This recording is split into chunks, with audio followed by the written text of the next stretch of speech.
O método da exaustão.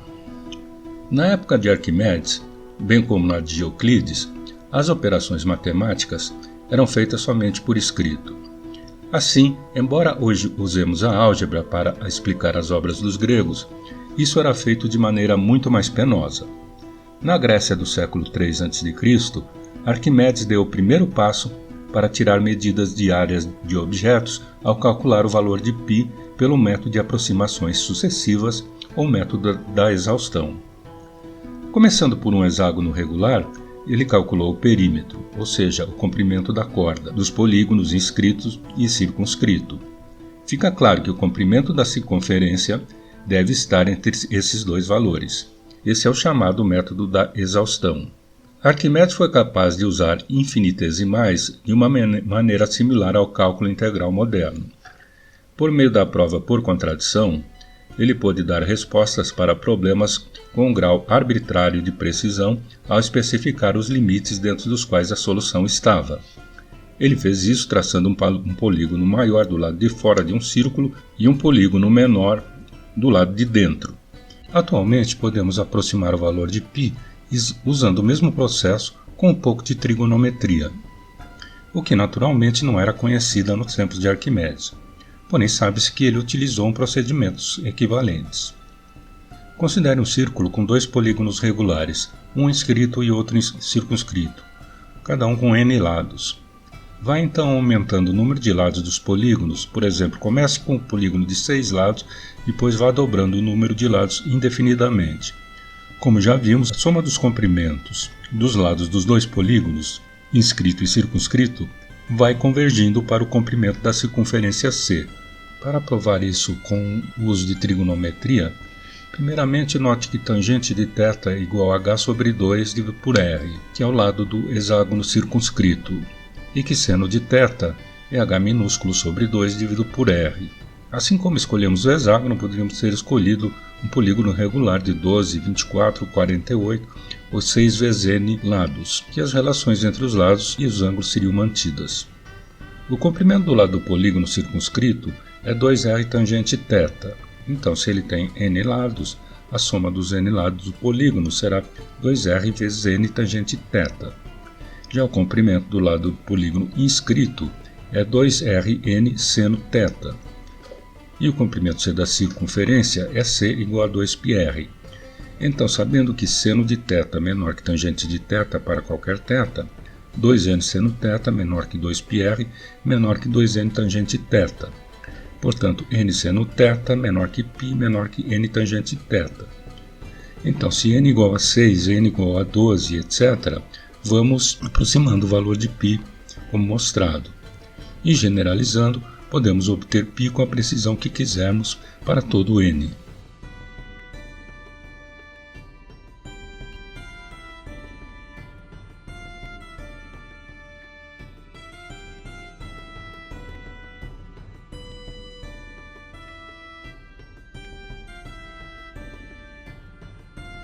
Área do círculo.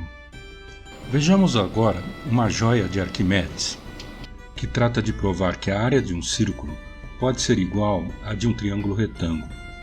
Aqui ele usa o método da redução ao absurdo.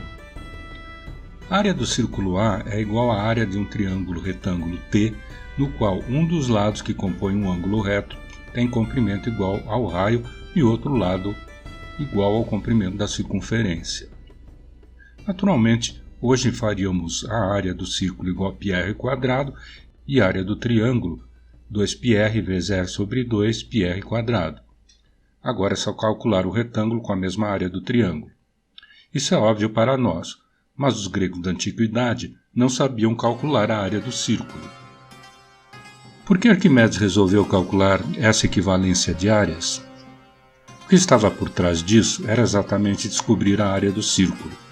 Os gregos sabiam que a razão entre o comprimento da circunferência e seu diâmetro é constante.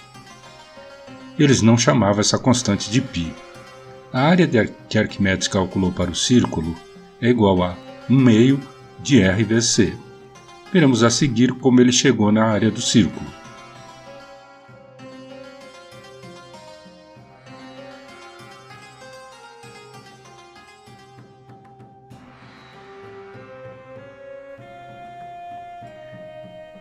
Queremos mostrar que A é igual a T.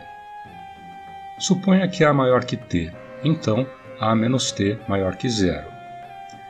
Mas A menos a área do polígono inscrito é tão pequena quanto desejarmos. Portanto, o A menos a área do polígono inscrito é menor do que A menos T. Logo, a área do polígono inscrito é maior que T.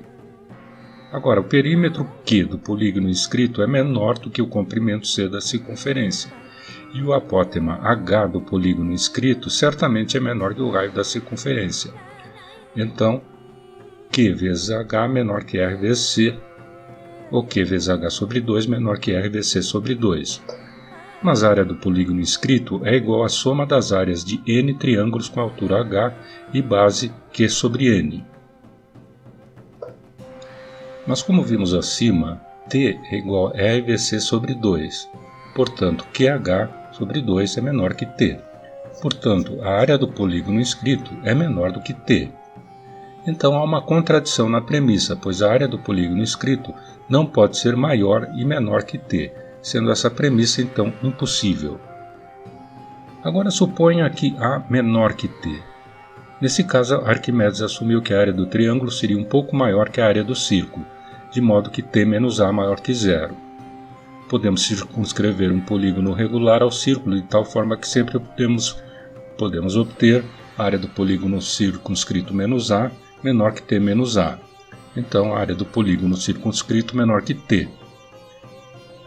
Então, usando o mesmo raciocínio, H vezes Q maior que R vezes C, e a área do polígono circunscrito é igual a H vezes Q dividido por 2, que é maior que R vezes C dividido por 2, que é igual a T. Portanto, a área do polígono circunscrito maior que T. Então, nova contradição, pois a área do polígono inscrito não pode ser menor e maior que T, sendo que essa premissa também é impossível. Então, Arquimedes conclui: como a área do círculo não é menor nem maior que a área do triângulo, então ela tem que ser igual a esta. Note que A igual ao meio de R vezes C é igual a πr².